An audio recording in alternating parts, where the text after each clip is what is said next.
ആവോ? ചക്രവർത്തി എന്ന് പറഞ്ഞാൽ ഇംഗ്ലീഷിൽ പറയുന്നത് എംപറർ എന്നാണ്, അല്ലെ? അങ്ങനെ ഞാൻ പഠിച്ചിരിക്കുന്നത്. രാജാവ് king, Travancore king, Kochi king, അല്ലെ? സാമൂറിൻ. അപ്പൊ കേരളം ഭരിച്ചത് കൊണ്ട് മാത്രം ഒരാൾ ആരാവില്ല? ചക്രവർത്തിയാവില്ല. ചക്രവർത്തി എന്ന് പറഞ്ഞാൽ സാമ്രാജ്യ സ്ഥാപകനാണ്. അശോകൻ ചക്രവർത്തിയാ. മുഗൾ ചക്രവർത്തിമാരുണ്ട്, ബാബറുണ്ട്, ഔറംഗസീബ് ഉണ്ട്, ഇവരെല്ലാം ചക്രവർത്തിമാരാ. അശോകൻ ചക്രവർത്തിയാ, അലക്സാണ്ടർ ചക്രവർത്തിയാ. കേരളം മാത്രം ഭരിച്ച ചക്രവർത്തി ആകുമെന്ന് പുതിയ അറിവാണ്. അപ്പൊ അവിടെയും തെറ്റാ. അപ്പോ ഇല്ലാത്ത കേരളത്തെ മഹാബലി എങ്ങനെ ഭരിക്കും? അപ്പം മഹാബലി ഭൂമിയുടെ രാജാവാണ്. അതുകൊണ്ട് സ്ഥലവും പറഞ്ഞു നർമ്മദയാണ്. അങ്ങനെയാണെങ്കിൽ ഈ തിരുവോണത്തിന് മഹാബലി കേരളീയരെ മാത്രം കാണാൻ വരുമോ? ഇല്ല. അപ്പൊ കേരളവും മഹാബലിയും തമ്മിൽ പ്രത്യേക ബന്ധമൊന്നും ഇല്ല. പക്ഷെ ഇതിന് കുഴപ്പമുണ്ടാക്കിയത് എന്താന്ന് ചോദിച്ചാൽ ഒരു പാട്ടാണ്, അല്ലേ? മാവേലി നാടുവാണീടും കാലം. അതെന്താന്ന് ചോദിച്ചാൽ ഈ മഹാബലി ലോപിച്ചാണ് മാവേലി ആയതെന്നൊരു ഉണ്ടാക്കി. അതാ പറ്റിയത്. മഹാബലി ലോപിച്ചാൽ എങ്ങനെയാ മാവേലിയാകുന്നത്? ഞാൻ പൂർത്തീകരിച്ചില്ല, പിന്നെ എനിക്ക് സമയം കിട്ടിയില്ല, പിന്നെ വേണ്ടാന്ന് വെച്ചു. ഒരു PhD വർക്കുമായിട്ട് സംബന്ധിച്ച് ഞാൻ ഇന്ത്യയിലുള്ള മിക്കവാറും സംസ്കൃത യൂണിവേഴ്സിറ്റികളിലൊക്കെ പോയതാണ്. ആ കൂട്ടത്തിൽ കാലടി സർവകലാശാല തുടങ്ങിയ സമയത്ത് എനിക്ക് ഇത്തിരി ബന്ധങ്ങൾ അവിടെ ഉണ്ടായിരുന്നു. അത് വെച്ച് ഞാൻ അവിടുത്തെ ഒരു ലൈബ്രറി കയറി കുറെ റെഫറൻസിന് പോയപ്പോൾ അവിടെ പഴയ കേരള ചരിത്രം ഒരു പുസ്തകം കിട്ടി. പുറത്തോട്ട് കൊണ്ടിരായിരുന്നു, അതിന്റെ പതിപ്പ് കിട്ടാനില്ല, ഞാൻ മേടിച്ചെടുത്തത്. അതിനകത്ത് ഒരു സ്ഥലത്തെ കുറിച്ച് പറഞ്ഞ ഞാൻ വായിച്ചു. ആ സ്ഥലം ഇന്നുകൊണ്ട്, ആ സ്ഥലത്തിന്റെ പേരാണ് ഓണാട്ടുകര. കേട്ടിട്ടുണ്ടോ? ഉണ്ടോ ഇല്ലയോ? ഹരിപ്പാട്, കായംകുളം, ഓച്ചിറ, ഈ ചില പ്രത്യേക സ്ഥലങ്ങൾ മാത്രം ഉൾക്കൊണ്ട സ്ഥലമാണ് ഓണാട്ടുകര. ഈ ഓണാട്ടുകര എന്ന് പറയുന്ന പ്രദേശത്തിൽ ഓരോ ജമീന്ദാർമാർ ഉണ്ടായിരുന്നു. അവരുടെ തലസ്ഥാന നഗരിയാണ് അത് ഇന്നുകൊണ്ട് മാവേലിക്കര. അന്നത്തെ ജമീന്ദാറായിരുന്ന ആളിന്റെ പേരായിരുന്നു മാവേലി. അദ്ദേഹത്തിന്റെ സ്ഥലമായിരുന്നു ഏത്? ഇന്നുമില്ലേ? എന്നാ പിന്നെ മഹാബലിക്കര എന്നും കിട്ടാ പോരായിരുന്നു.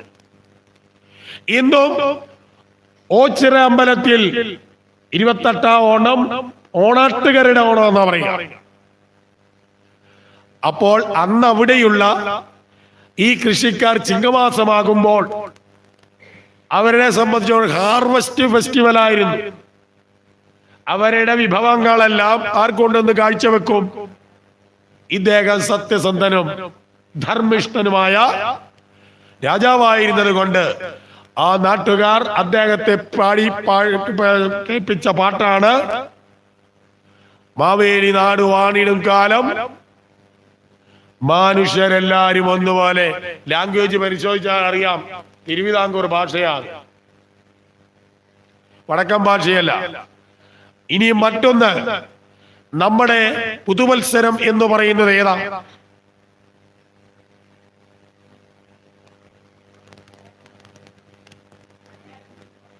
മലയാളം പുതുവർഷം ഏതാ? അവിടെ തെറ്റി. നമ്മുടെ പുതുവത്സരം ചിങ്ങം ഒന്നല്ല. ഇതൊക്കെ തന്നെയാണ് നമ്മുടെ തെറ്റുകള്. മേടമാസം 1-ാം തീയതിയാണ് പുതുവർഷ. ഇത് തമിഴ്നാട്ടിലും കർണാടകയിലും ആന്ധ്രയിലും, കാരണം ഈ സ്റ്റേറ്റുകളിലൊക്കെ ഞാൻ പോയതാ, ഞാൻ താമസിച്ചിട്ടുള്ള. അവിടെ അതിന് പറയുന്ന ഉഗാദി അല്ലേ? മേടം 1 നമ്മുടെ പുതുവത്സരം, ഈ ചിങ്ങം 1 അല്ല. ഈ വിഷു, അതാണ് വിഷു. അതുകൊണ്ട് ഈ മാസങ്ങൾ നമ്മൾ പിന്നീട് അത് എന്താക്കി മാറ്റി?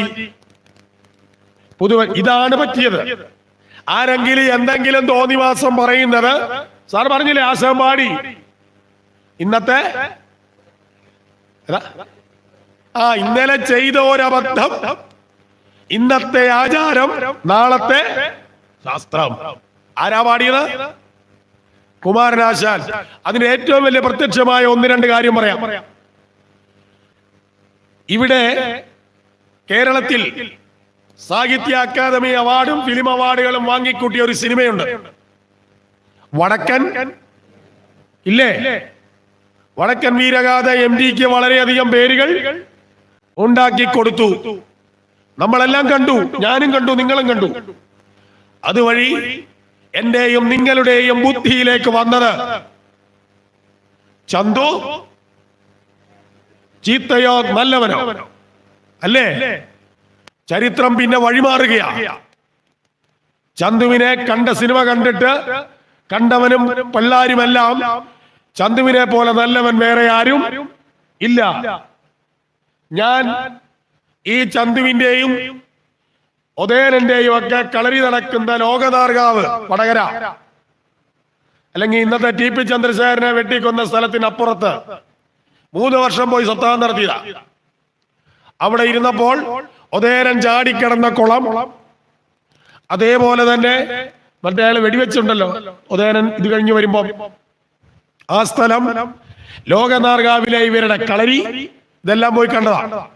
ആ അമ്പലത്തിൽ നിന്ന് ലോകനാർഗാവിന്ന് 5ഓ 6ഓ പുസ്തകം ഞാൻ വടക്കൻ പാട്ട് വാങ്ങി. ചന്തുവിനെ സംബന്ധിച്ച് വ്യക്തമായ തെളിവ് പറയുന്ന ഏക ഗ്രന്ഥം ഏതാ? വടക്കൻ പാട്ടുകളാ. ഒരൊറ്റ വടക്കൻ പാട്ടിൽ പോലും ചന്തു നല്ലവനാണെന്ന് ആളുകൾ പറഞ്ഞിട്ടില്ല. ചതിയൻ. പക്ഷേ MD തന്റെ കഥാപാത്രത്തിനെ എന്താക്കി? അതുകൊണ്ട് വരുന്ന തലമുറ പഠിക്കുന്നത് എന്താ? അബദ്ധശാസ്ത്രം.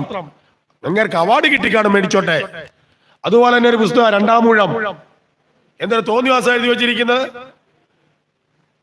ഞാൻ വായിച്ചു 3-4 അങ്ങ് MD അവസാനം എന്നെക്കാലൊക്കെ വളരെ ഉയർന്ന ആളുകളാണ്. പക്ഷെ തെറ്റ് കണ്ടാൽ തെറ്റ് തന്നെയാ. അതാ പറഞ്ഞത്. ഇതേപോലെ തന്നെയാണ് നമ്മുടെ ഓണത്തിനും പറ്റിയ അബദ്ധം. എന്നിട്ടൊരു പടവും കൂടെ കാണിച്ചു. എന്താ? തലകുനിച്ചിരിക്കുന്ന ആര്? മാവേലി. കാലെടുത്ത് തലമണ്ടയിലും വെച്ച് വലിയ വാമനനായിരിക്കുന്ന ആ വാമനനേക്കാൾ വലിയ ദണ്ട് കയ്യിൽ പിടിച്ചുകൊണ്ട് നിൽക്കുന്ന ചിത്രം. അത് ബുദ്ധിമാന്മാർ വരച്ചുണ്ടാക്കിയതാ. ഇപ്പോഴത്തെ കളികൾ പോലെ ഇതൊരു വലിയ അജണ്ടയായിരുന്നു എന്ന് എനിക്ക് തോന്നുന്നത്. മാവേലി എല്ലാം തികഞ്ഞ ഒരു സമ്രാട്ടായിരുന്നു. ഇതേപോലെ ഒരു കാലത്ത് എല്ലാം കൊണ്ട് ഐശ്വര്യം കൊണ്ട് അങ്ങേയറ്റം നിന്ന ഒരു രാജ്യമായിരുന്നു ഏത്? ഈ ഭാരതം. ആ ഭാരതം ബ്രിട്ടീഷുകാരൻ വന്നപ്പോൾ അവന്റെ മുമ്പിൽ എന്ത് ചെയ്തു? തലകുനിച്ചു. അവൻ വന്നപ്പോൾ എങ്ങനായിരുന്നു? ഇവിടെ കച്ചവടത്തിന് ആദ്യം വന്നപ്പോഴേ കാലും കയ്യും പിടിച്ചാ ഇവിടെ കയറിയത്. പിന്നെ അവിടെ നിന്നോട്ട് അവൻ അങ്ങോട്ട് വളർന്നു. വാമനനായി വന്നവൻ ത്രിവിക്രമനായി ബ്രിട്ടീഷുകാരൻ. എന്നിട്ടോ ഈ ഭാരതത്തെ, ഐശ്വര്യപൂർണമായ ഭാരതത്തെ അവന്റെ കാൽ കീഴിൽ കുനിച്ചു നിർത്തി. എന്തുകൊണ്ട്? അവനേക്കാൾ വലിയ ശിക്ഷാദണ്ഡ് പ്രയോഗിച്ച് നമ്മളെ അടിച്ച് ഒതുക്കി. അതുമല്ല ചിത്രമായിട്ട് നമുക്കും തന്നു. നമ്മളെല്ലാരും പാടി പറഞ്ഞു അങ്ങനെ മഹാബലിയെ ആര് ചവിട്ടി താഴ്ത്തി. അതുകൊണ്ട് എനിക്ക് തോന്നുന്നില്ല ഈ കഥ മഹാബലിയോ എന്തുവരായിട്ടോ. പക്ഷെ ഭാഗവതത്തിലെ കഥയാണ്. കേരളത്തിലെ ഓണം എന്ന് പറഞ്ഞാൽ ശുദ്ധ അസംബന്ധം. ആ മഹാബലിയും നമ്മുടെ നാട്ടിൽ കൊടവയറുമായി വരുന്ന മാവേലിയും തമ്മിൽ യാതൊരു ബന്ധവും ഇല്ല. അങ്ങേരും ഇങ്ങേരും ഒന്നല്ല. പിന്നെ കടക്കാർക്കൊക്കെ ചെണ്ട കൊട്ടി നടക്കാൻ ഒരു, പിന്നെ ഞാനിതിനകത്ത് ഓണത്തിന് ഞങ്ങളധികം അങ്ങനെ നിരുത്സാഹപ്പെടുത്തത്തില്ല. 10 ദിവസത്തെ അവധിയേ ഉള്ളൂ. 15 ആക്കിയാൽ കൊള്ളാം. അവധി കിട്ടി. അതില്ലാതെ നമ്മളുടെ നവവത്സരം എന്ന് പറയുന്നത് മേടം ഒന്നാണ്, ഓണമല്ല, ചിങ്ങമല്ല എന്നുകൂടെ ഒന്ന് ഓർമ്മിപ്പിച്ചുകൊണ്ട് അങ്ങ് നിർത്തുകയാണ്. ബാക്കി വൈകുന്നേരം. അപ്പൊ 8 ഏകദേശമൊക്കെ പറഞ്ഞു. 9-ാമത്തെ സ്കന്ധത്തിലെ എല്ലാം ഒന്നും പറയില്ല. ഇന്നലെ പറഞ്ഞാലും നമ്മൾ പറഞ്ഞല്ലേ, അരി വെന്തോ എന്ന് നോക്കാൻ ഒരു ചോർന്ന് എല്ലാത്തിന്റെയും കണ്ടന്റ് കാരണം പറയാൻ പറ്റില്ല. അതുകൊണ്ട് പറയാൻ പോയാൽ ഇനി ഏതെങ്കിലും കാലത്ത് വരുമ്പോ 9 ഇന്ന കഥകളൊക്കെ പറയാനുണ്ടെന്ന് ഓർമ്മിപ്പിച്ചാൽ മതി, അതേ പറയാൻ പറ്റും. കാരണം ഇനി ദശമം പറയാൻ കിടക്കുകയാണ്. നാളെ കംപ്ലീറ്റ് ദശമേ പറയുള്ളൂ. ഏതായാലും അറിയേണ്ടുന്ന പ്രധാന കഥകളെല്ലാം തുടർച്ചയായിട്ട് തന്നെ പറഞ്ഞു. നവമത്തിലെ കഥകളെല്ലാം ഏകദേശം കോമൺ ആണ്. അതുകൊണ്ട് 1-2 കഥകൾ പറഞ്ഞപ്പോൾ പിന്നെ രാമായണം ഇതൊക്കെ നമുക്ക് അറിയാവുന്ന കഥകളായതുകൊണ്ട് ഏതായാലും 1-2 കാര്യങ്ങളോടൊന്ന് പറഞ്ഞിട്ട് ഇനി ഭഗവാന്റെ ആ ഗോവിന്ദാഭിഷേകം എന്ന ഭാഗം പാരായണം ചെയ്യാം. അതിനു മുമ്പായിട്ട് പ്രധാനമായിട്ട് 2 കാര്യങ്ങളാണ്. ഒന്നിപ്പോ അഭിഷേകം നടക്കും. ആരൊക്കെയോ കരിക്കോ എല്ലാം വന്നിട്ടുണ്ട്, പാലുണ്ട്. വൈകുന്നേരം രുക്മിണി സ്വയം ഇന്നലെ രാത്രി പണന്നുറത്ത അന്നേരം മഴ വന്നതുകൊണ്ട്, അല്ല മഴയല്ലായിരുന്നു, കറണ്ട് പോയതുകൊണ്ട് നമുക്ക് പറയാൻ പറ്റിയില്ല. അതുകൊണ്ട് ഇന്ന് ശ്രദ്ധിക്കുക, വൈകുന്നേരം പാരായണം സമർപ്പിക്കുന്നത് രുക്മിണി സ്വയംവരം എന്ന ഭാഗമാണ്. ഭഗവാൻ ആ വിദർഭയിലെ രാകുജകുമാരിയെ വിവാഹ സ്ഥലത്ത് നിന്നും കൂട്ടിക്കൊണ്ടുവന്ന് ദ്വാരകയിൽ കൊണ്ടുവന്ന് ഒരു കല്യാണത്തിന് പോകുമ്പോൾ നമ്മൾ എങ്ങനെ പോവുക? ഒരുങ്ങി. ഒത്തിരി ഒരുങ്ങിയില്ല, ഇനി അധികം ഒരുങ്ങണ്ട. അപ്പോ കല്യാണത്തിന് വധൂവരന്മാർക്ക് എന്തെങ്കിലുമൊക്കെ അതാണ് ഉദ്ദേശിച്ചത്. അപ്പോ എന്തു വേണം? ഇന്നലത്തെ പോലെ ഇത്തിരി പഴവർഗ്ഗങ്ങള്, ഫലവർഗ്ഗങ്ങള് ഇതെല്ലാം നേരത്തെ കൊണ്ടുവരണം. അതെല്ലാം വിവിധ പാത്രങ്ങളിലാക്കി അതുമൊക്കെ താലമായിട്ടൊക്കെ പിടിച്ചു കൊണ്ടുവന്നു വേണം ആ ഘോഷയാത്ര ഇവിടെ എത്തിച്ചേരാൻ. അപ്പൊ അതിനെല്ലാവരും അവരവരുടെ ശക്തി, ഒത്തിരി ഒന്നുമല്ല, ഇന്നലെ തന്നെ ധാരാളം എല്ലാവരും കൊണ്ടുവന്നു. ഇപ്പൊ ഇന്നും കൂടി അതേപോലെ ഒന്ന് ചെയ്യണം. പിന്നെ മറ്റൊന്ന് ഏറ്റവും ശ്രേഷ്ഠമായി നടത്തുന്നതാണ് സ്വയംവര പുഷ്പാഞ്ജലി. അനുഭവമാണ് പലയിടത്തും. ആ വിവാഹ തടസ്സം നിൽക്കുന്ന, അല്ലെങ്കിൽ വിവാഹപ്രായമായിട്ട് നല്ല ദാമ്പത്യം ഉണ്ടാകണമെന്ന് ആഗ്രഹിക്കുന്നവരുമൊക്കെ ആ രുക്മിണിയുടെയും ഭഗവാന്റെയും ദാമ്പത്യം പോലെ ദീർഘകാലം ദാമ്പത്യം നിലനിൽക്കുന്നതിനുമൊക്കെ വിവാഹം കഴിച്ചവർക്കും വിവാഹം കഴിക്കാൻ പോകുന്ന ആൺകുട്ടികൾക്കും പെൺകുട്ടികൾക്കും ഒക്കെ അവരവരുടെ പേരിൽ തന്നെ വിവാഹം നടന്നു കഴിഞ്ഞ് നിറപറ സമർപ്പിക്കുന്നത് ഏറ്റവും വിശേഷാൽ യജ്ഞശാലയിൽ ചെയ്യുന്നതാണ്. കൂടാതെ ഈ വിവാഹം ആഗ്രഹം അല്ലെങ്കിൽ നടക്കാൻ ആ പ്രായം അമോഗ്രഹങ്ങളാണ് രാഹു, കേതു, ശനി. ഇവർക്ക് ഒന്നുകിൽ നീല അല്ലെങ്കിൽ കറുപ്പ് ഇതൊക്കെയാണ് വെക്കുക. ധാന്യങ്ങൾ വ്യത്യാസമായിരിക്കും. ബുധന് ചെറുപയറാണ്, ശുക്രന് വൻപയറാണ്, ചന്ദ്രന് ഉണക്കലരിയാണ്, കുജന് തൊമരയാണ്, സൂര്യന് ഗോതമ്പ്, വ്യാഴത്തിന് കടല, കേതുവിന് മുതിര, ശനിക്ക് എള്ള്, രാഹുവിന് ഉഴുന്ന്. ഇങ്ങനെ 9 ധാന്യങ്ങൾ. അതെല്ലാം വെച്ചു പീഠം, ഓരോ പീഠത്തിനും പ്രത്യേകം പ്രത്യേകം പീഠപൂജ ചെയ്ത് നേദ്യം നടത്തി അവസാനം എല്ലാവർക്കും കൂടെ ഒരുമിച്ച് പ്രസന്ന പൂജ നടത്തി കഴിയുമ്പോൾ ഒരു ചടങ്ങ് കൂടെ നടക്കും.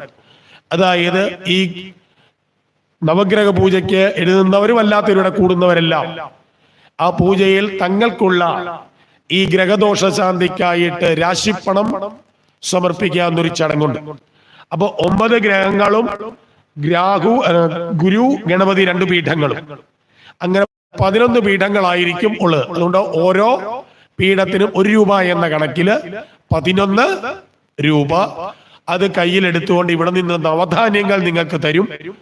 അത് തന്നു കഴിയുമ്പോൾ നവഗ്രഹ സ്തോത്രം, നവഗ്രഹ പീഠാകര സ്തോത്രം, നവഗ്രഹ അഷ്ടോത്തരശതം ഇത്രയും ജപിച്ചു കഴിയുമ്പോൾ ഈ നവഗ്രഹ മണ്ഡപത്തിനു ചുറ്റും പ്രദക്ഷിണം ചെയ്തു വന്ന് ആ നവധാന്യവും ആ രാശിപ്പണവും അവിടെ സമർപ്പിച്ച രാശിപ്പണവും നവധാന്യവും പീഠത്തിൽ വെച്ചതിന് ശേഷമായിരിക്കും ദീപാരാധന നടത്തുന്നത്. അതിലെല്ലാവരും പങ്കെടുക്കണം.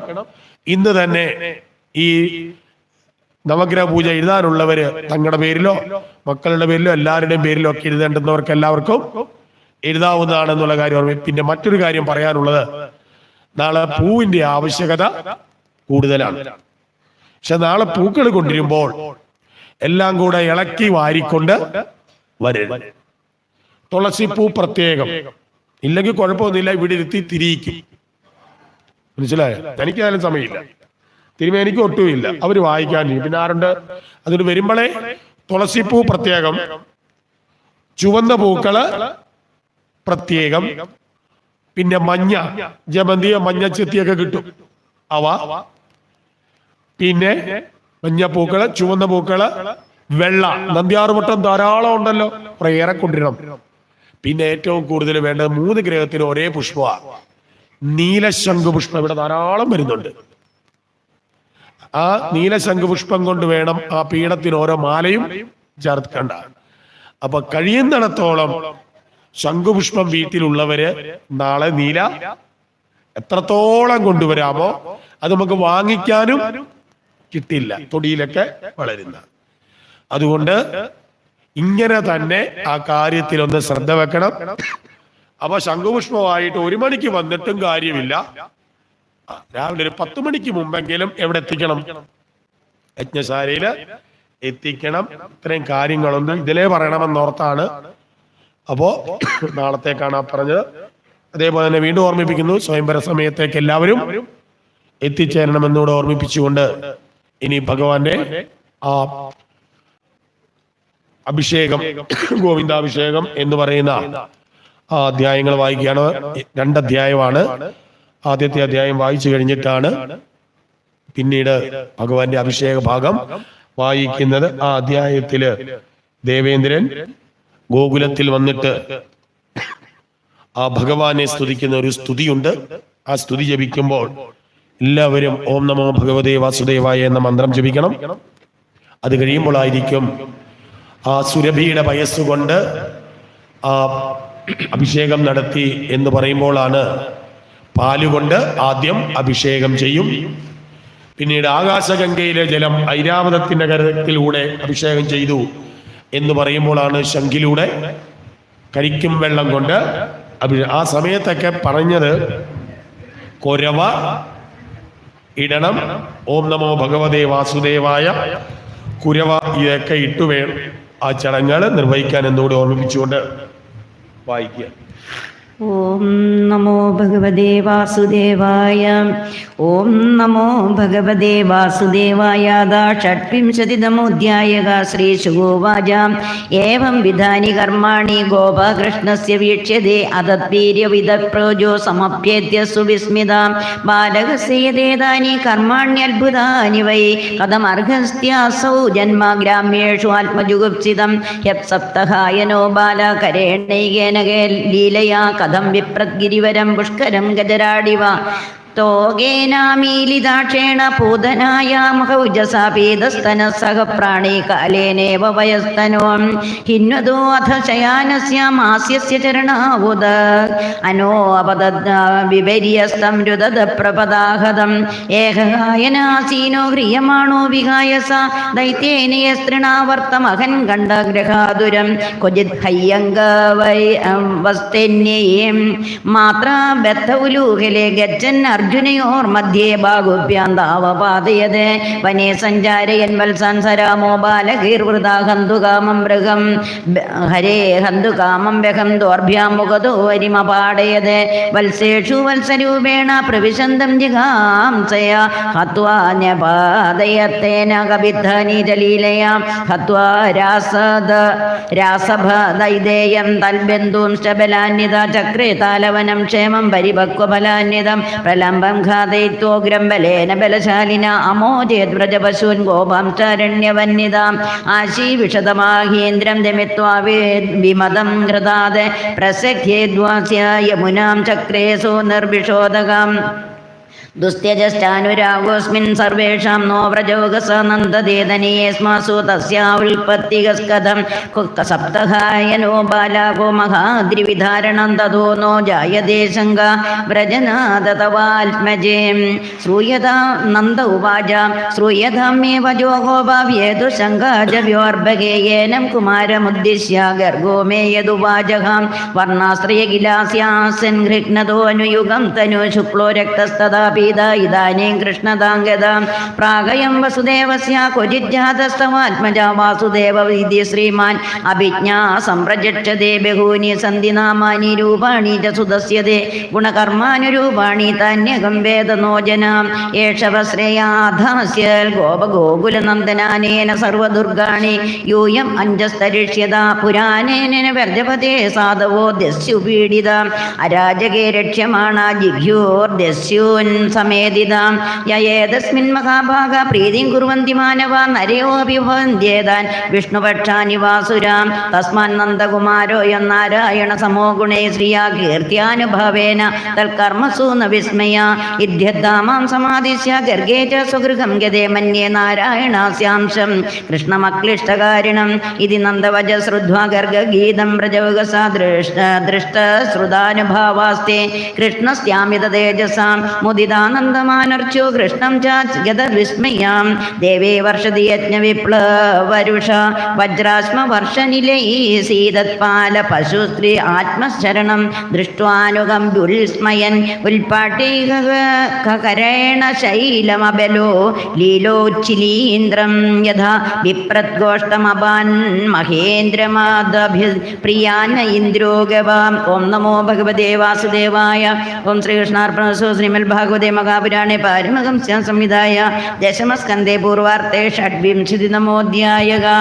ഓം നമോ ഭഗവതേ വാസുദേവായ. ഓം നമോ ഭഗവതേ വാസുദേവായ. ഈ അധ്യായത്തിലാണ് ഭഗവാനെ ഈ രണ്ട് കാര്യങ്ങൾ കൊണ്ട് ദേവേന്ദ്രൻ അഭിഷേകം ചെയ്തിട്ട് ഗോവിന്ദൻ എന്ന നാമം നൽകിയെന്ന ഭാഗം വരുന്നത്.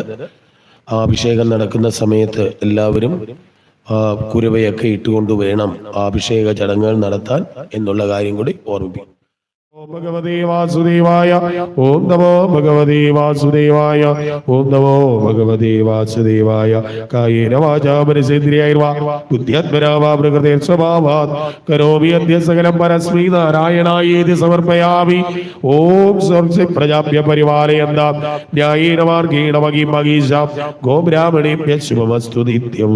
ലോകാ സമസ്താ സുഖിനോ ഭവന്തു. സമസ്ത ലോകാ സുഖിനോ ഭവന്തു. ഓം പൂർണ്ണമദ പൂർണ്ണമിദം പൂർണ്ണാൻ പൂർണ്ണമുദച്യതേ പൂർണ്ണസ്യ പൂർണ്ണമാദായ പൂർണ്ണമേവാവശിഷ്യതേ. ഓം ശാന്തി ശാന്തി ശാന്തി. ഹരി ഓം തത്സത്. ഓം നമോ ഭഗവതേ വാസുദേവായ. ഭഗവാന് അഭിഷേക സാളഗ്രാമത്തിൽ അഭിഷേകം ചെയ്ത തീർത്ഥം എല്ലാവർക്കും ലഭിക്കുന്നതാണ്. അതേപോലെ തന്നെ അർച്ചനകളോ മറ്റും വഴിപാടുമൊക്കെ കൊടുത്തവരുണ്ടെങ്കിൽ അവരുടെ പ്രസാദം വാങ്ങുക. വൈകുന്നേരം നടക്കുന്ന ആ രുക്മിണി സ്വയംവരത്തിന് പറഞ്ഞതുപോലെ പഴവർഗ്ഗങ്ങൾ, മധുരപലഹാരങ്ങൾ, അങ്ങനെയുള്ള എല്ലാ കാര്യങ്ങളുമായി എല്ലാവരും യഥാസമയം തന്നെ ക്ഷേത്രസന്നിധിയിൽ എത്തിച്ചേരുക. നാളെ നവഗ്രഹ പൂജയ്ക്കും എല്ലാവരും ഇന്ന് തന്നെ നാമനക്ഷത്രങ്ങൾ എഴുതിയാൽ നാളെ അവർക്കുള്ള നിവേദ്യം തയ്യാറാക്കണമെങ്കിൽ ആളുകൾ എത്രത്തോളം ഉണ്ട് എന്നറിഞ്ഞെങ്കിലേ പറ്റുകയുള്ളൂ. അതുകൊണ്ട് താല്പര്യമുള്ളവർ ഇന്ന് തന്നെ നവഗ്രഹ പൂജയ്ക്ക് എഴുതിക്കണം എന്നുകൂടി ഓർമ്മിപ്പിക്കുക. ഓം നമോ ഭഗവതേ വാസുദേവായ.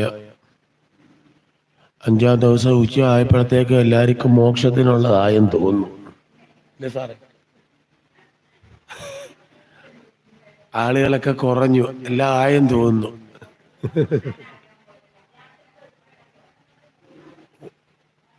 ഒരുങ്ങാൻ വരാൻ ശരി ആയിക്കോട്ടെ. പക്ഷെ നമുക്ക് ഒരുക്കമൊന്നും ഇല്ലല്ലോ. അല്ല, ഒരുക്കമില്ലാതെ നമുക്ക് ഇതൊക്കെ കേൾക്കാം. ആയിക്കോട്ടെ, ഒരു ചെറിയ പ്രകരണം പറഞ്ഞ് അങ്ങ് നിർത്താം. പിന്നെ വായിക്കാനുള്ള വായിക്കാം.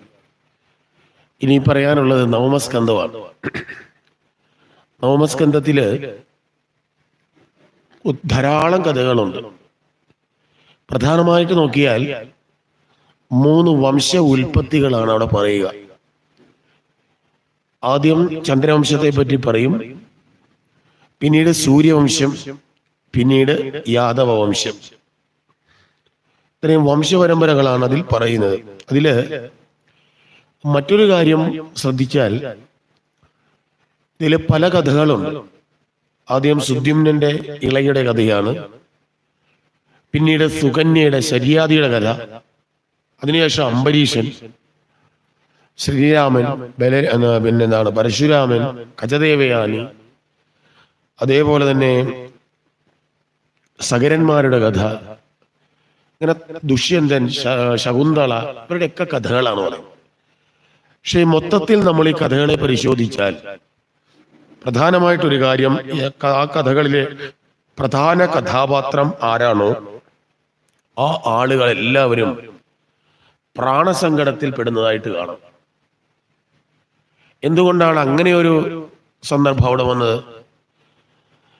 ഇപ്പോ ഇളയുടെയും സുദ്യുമ്നന്റെയും കഥ എടുത്തു കഴിഞ്ഞാൽ തന്നെ ആ സുദ്യുമ്നായിക്കൊള്ളട്ടെ ഇളയായിക്കൊള്ളട്ടെ പ്രാണസങ്കടത്തിൽപ്പെടുക. ഇപ്പുറത്ത് സുകന്യയുടെ കഥ എടുത്താൽ ശര്യാദി പ്രാണസങ്കടത്തിൽപ്പെടുന്നു, സുകന്യ പ്രാണസങ്കടത്തിൽപ്പെടും. അംബരീഷന്റെ കഥ എടുത്താലോ അംബരീഷൻ, രാമന്റെ കഥ എടുത്താൽ, പരശുരാമന്റെ കഥ എടുത്താൽ, കാരണം ജമദഗ്നി പറയുകയാണ്, അമ്മയെ കൊല്ലാൻ പറയുകയാണ്, പ്രാണസങ്കടത്തിൽപ്പെടുകയാണ്. സകരന്മാരുടെ കഥ, ഏത് കഥ എടുത്ത് നോക്കിക്കൊള്ളുക, എല്ലാവരും പ്രാണസങ്കടത്തിൽ പെടുന്നതായിട്ട് ഈ സ്കന്ധത്തിന്റെ പ്രത്യേകതയാണ്. അപ്പൊ എന്തിനാ അങ്ങനെ പറഞ്ഞത്? 10 ഇനി ആരവതരിക്കണം? ഭഗവാൻ അവതരിക്കണം. ആ ആരംഭത്തില് ആദ്യം ഭഗവാനെ 10 അവതരിപ്പിക്കണമെങ്കിൽ എന്റേതെന്നുള്ള ഭാവത്തെ കളയണം, കാമക്രോധാദികളെ ഇല്ലാതാക്കണം. അങ്ങനെ എല്ലാം പറഞ്ഞു വന്നിട്ട് പറഞ്ഞു അഹങ്കാരത്തെയും ഞാനെന്ന ഭാവത്തെയും ഇല്ലാതാക്കണമെന്ന്. ആരുടെ കഥ? ഈ ഹിരണ്യകശിപുവിന്റെ കഥയിലൂടെ പറഞ്ഞു. ഇനിയും അവശേഷിക്കുന്നുണ്ടെങ്കിൽ നിങ്ങൾക്ക് ഞാനും എന്റേതും അല്പം കൂടിയെങ്കിലും കിടപ്പുണ്ടെങ്കിൽ അതിനെ 2 കാര്യങ്ങളിലൂടെ ചെയ്യാം. ഈശ്വരപരമായ ഒരു കർമ്മം ചെയ്ത് അതിൽ നിന്നും നിങ്ങൾക്ക് മുക്തരാവാം. അതല്ലെങ്കിൽ ദാനം ചെയ്ത് നിങ്ങളിലുള്ള ഞാനും എന്റേതും കളയാവുന്ന ബലിയുടെ കഥയിലും പറഞ്ഞു. ദാനത്തിലൂടെയും എന്റേതെന്നുള്ളത് ഇല്ലാതാക്കാം. ഇനി അത്രയും മാത്രം മതിയോ? പോരാ. ഇത്രയെല്ലാം ആക്കി മനസ്സ്, അന്ധക്കരണം ശുദ്ധമാക്കിയിട്ട് പിന്നീട് പ്രാണസങ്കടത്തിൽപ്പെട്ട ആരെ വിളിക്കണം? ഭഗവാനെ വിളിച്ചെങ്കിൽ മാത്രമേ ഭഗവാൻ അവതരിക്കൂ. അതുകൊണ്ടാണ് 9 പ്രാണസങ്കടത്തിലെ കഥകളാണ് മുഴുവൻ പറയുന്നത്. അതില് ഒന്നാമത്തെ കഥ പറയുന്നത് ഇളയുടെയും സുദ്യുമ്നന്റെയാണ് കഥ പറയുന്നതെങ്കിലും അതിനേക്കാളൊക്കെ ഉപരിയായിട്ട് ആ കഥയുടെ പ്രാധാന്യം സൂര്യവംശവും ചന്ദ്രവംശവും 2 അല്ല, 1 തന്നെയാണ്. ഇവർക്കൊരു അഭേദ്യമായ ബന്ധമുണ്ട് എന്ന് കാണിക്കുന്നതിന് വേണ്ടിയിട്ടാണ് ആ കഥ ആദ്യം പറഞ്ഞത്. ശ്രാദ്ധദേവൻ എന്നു പേരുള്ള ഒരു മനു, അദ്ദേഹത്തിന്റെ ഭാര്യയുടെ പേരായിരുന്നു ശ്രദ്ധാദേവി. ദാമ്പത്യത്തിൽ കഴിഞ്ഞെങ്കിലും മക്കളൊന്നും ഉണ്ടായില്ല. അങ്ങനെ വിഷമിച്ചിരിക്കുമ്പോഴാണ് അംഗിരസ് മഹർഷി അവിടെ എത്തി. സങ്കടം പറഞ്ഞു, എനിക്ക് സന്താനങ്ങൾ ഉണ്ടാവുന്നില്ല, ഈ ആധിപത്യം അല്ലെങ്കിൽ രാജ്യത്തിന്റെ ആധിപത്യം ഇല്ലാതായി തീരും, അതുകൊണ്ട് അങ്ങേതെങ്കിലും വിധത്തില് ഒരു യാഗം ചെയ്ത് എനിക്കൊരു സന്താനത്തെ നൽകണം എന്ന്. ലൈറ്റ് വേണമെന്ന് നിർബന്ധമുണ്ടോ? നാമത വിയർത്തിട്ട് ഞാനങ്ങ് ജലദോഷത്തിലായി, ഈ ലൈറ്റ് അടിക്കുന്നതാണ്. അപ്പോ ഈ ശ്രാദ്ധദേവനോട് അംഗിരസ് പറഞ്ഞു, രക്ഷയില്ല, തനിക്ക് അങ്ങനെയൊന്നും സന്താനം ഉണ്ടാകുന്ന ലക്ഷണങ്ങളൊന്നും കാണുന്നില്ല. പിന്നെ നമുക്കൊരു കാര്യം ചെയ്യാം, ഒരു പുത്രകാമിഷ്ടി യാഗം ഒന്ന് നടത്തി നോക്കാം എന്ന് പറഞ്ഞുകൊണ്ട് അംഗിരസ് പുത്രകാമിഷ്ടി യാഗം നടത്താനുള്ള ഒരുക്കങ്ങളെല്ലാം ചെയ്തു. അപ്പോഴേക്കും ഈ രാജാവിനും അല്ലെങ്കിൽ മനുവിനും ശ്രദ്ധാദേവിക്കും പ്രായമൊക്കെ ഇത്തിരി ആയി. ആ സമയത്താണ് ഈ യാഗം നടത്തുന്നത്. ശ്രദ്ധാദേവി അറിഞ്ഞു, എന്താണ്, രാജാവ് ഇങ്ങനെ യാഗം നടത്താൻ പോകുന്ന ഒരു പുത്രൻ ഉണ്ടാകുന്നതിന് വേണ്ടിയിട്ടാണ് യാഗം നടത്തുന്നത്. അപ്പൊ ഈ ശ്രദ്ധ ആലോചിച്ചു, ഈ പ്രായത്തില് തനിക്കൊരു ആൺകുട്ടി ഉണ്ടായാൽ അതിനെ വളർത്തുക എന്നുള്ളത് വളരെ ബുദ്ധിമുട്ടേറിയ കാര്യമാണ്. ഒരു പെൺകുട്ടിയെ വളർത്തുന്ന ഒരു പ്രയത്നം പോരാ ആരെ ആൺകുട്ടിയെ വളർത്താൻ. കൂടുതൽ സ്ട്രെയിൻ അല്ലെ? അങ്ങനല്ലേ? പെൺകുട്ടിയെ വളർത്താനാണോ പാട്? ആൺകുട്ടിയാണ്. വളർത്തിയവർക്കറിയാം. ഇപ്പം പ്രായം കഴിഞ്ഞാൽ പെണ്ണിനേക്കാ ഭേദമാരാ? ആൺകുട്ടി തന്നെയാണ്. ഏതായാലും അന്നത്തെ കാലത്ത് അങ്ങനെയാണ് ചെയ്തത്. കാരണം ഈ കുട്ടി, ആൺകുട്ടിയുടെ ഓട്ടം, അതിനൊപ്പം അമ്മയെ ഓടണം, അതൊക്കെയാ ഉദ്ദേശിച്ചത്. അപ്പൊ അത് വളരെ ബുദ്ധിമുട്ടായിരിക്കുമല്ലോ എന്ന് കരുതി എനിക്ക് ആൺകുട്ടി വേണ്ട, പകരം എന്തു മതി, പെൺകുട്ടി എന്നൊരാഗ്രഹം ആർക്ക് തോന്നി? ശ്രദ്ധയ്ക്ക് തോന്നി. അപ്പോ രാജാവിന് ആൺകുട്ടി തന്നെ വേണം. കാരണം രാജ്യം പരിപാലിക്കണേ ആര് വേണം? ആണ് വേണം.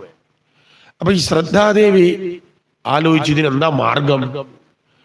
അങ്ങനെ പലയിടത്തും അന്വേഷിച്ചു കഴിഞ്ഞപ്പോൾ അറിഞ്ഞു, ഈ യാഗം നടത്തുമ്പോൾ 3 ആളുകളാണ് പ്രധാനികൾ.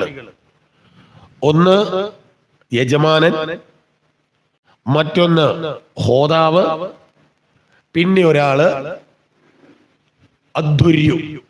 അതായത് യാഗത്തില് വേദമന്ത്രം ചൊല്ലുന്നയാളാണ് അധ്വര്യു. അത് മാത്രം പോരാ, വേദമന്ത്രം ഏറ്റു ചൊല്ലാനും ഒരാളും കൂടെ വേണം. അതിന് പറയുന്ന പേര് ഉദ്ഗാതാവ് എന്നാണ്.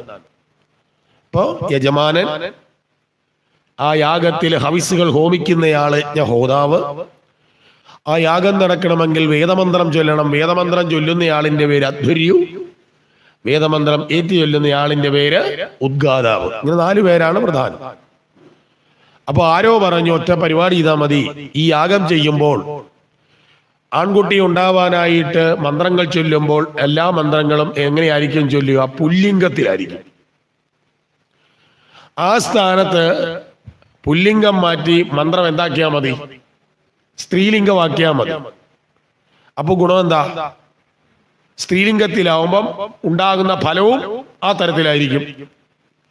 അതിനൊരു കാര്യം ചെയ്താൽ മതി, വേദമന്ത്രം ചൊല്ലുന്ന ആളിനെയും അധ്വര്യുവിനെയും കണ്ടാൽ മതി എന്ന് പറഞ്ഞു. അങ്ങനെ ശ്രദ്ധാദേവി ഈ 2 ബ്രാഹ്മണരാരാണെന്ന് തിരിച്ചറിഞ്ഞു. രാജാവ് തരുന്നതിന്റെ ഇരട്ടി ദക്ഷിണ ഞാൻ വേറെ തരാം. നിങ്ങൾ എന്ത് ചെയ്യണം? മന്ത്രം ഒന്ന് മാറ്റി ചൊല്ലിയേക്കണം എന്ന് പറഞ്ഞു. അപ്പൊ പണം കൂടുതൽ കിട്ടുന്നതല്ലേ, പിന്നെ ഇവർക്ക് നഷ്ടം വല്ലോ. ഞങ്ങൾ ഏറ്റെന്ന് ആര് പറഞ്ഞു? ഇവര് പറഞ്ഞു. അതുകൊണ്ട് മന്ത്രം ആരംഭിച്ചപ്പോൾ തൊട്ട് ഇവര് ചൊല്ലിയ മന്ത്രങ്ങളെല്ലാം എങ്ങനെയായിരുന്നു? സ്ത്രീലിംഗത്തില് ചതുർത്ഥന്തമായിട്ടാണ്. ഇപ്പൊ തസ്മൈ ഭഗവതേ നമ എന്നാണ് ചൊല്ലുക. തസ്മൈ എന്ന് പറയുമ്പോൾ അത് പുല്ലിംഗമാണ്. അത് തന്നെ സ്ത്രീകൾ ദേവിയെ ചൊല്ലുമ്പോൾ തസ്മൈ എന്ന് പറയില്ല, തസ്യൈ എന്നേ പറയുള്ളൂ, മാ ഇല്ല.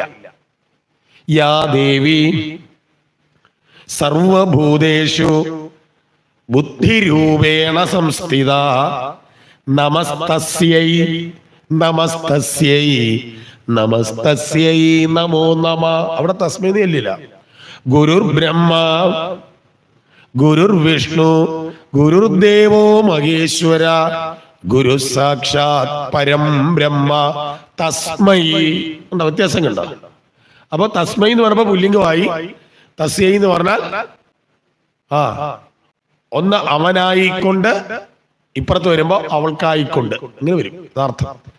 ഏതായാലും അങ്ങനെ ചൊല്ലാൻ പറഞ്ഞു, ചൊല്ലി. ഏതായാലും യാഗമെല്ലാം കഴിഞ്ഞു. യാഗത്തിന്റെ അവസാനം ഒരു പായസം കിട്ടി. അത് ശ്രദ്ധാദേവിക്ക് കൊടുത്തു. ശ്രദ്ധാദേവി കഴിച്ചു, ഗർഭിണിയായി, പ്രസവിച്ചു. ഉണ്ടായത് പെൺകുട്ടി.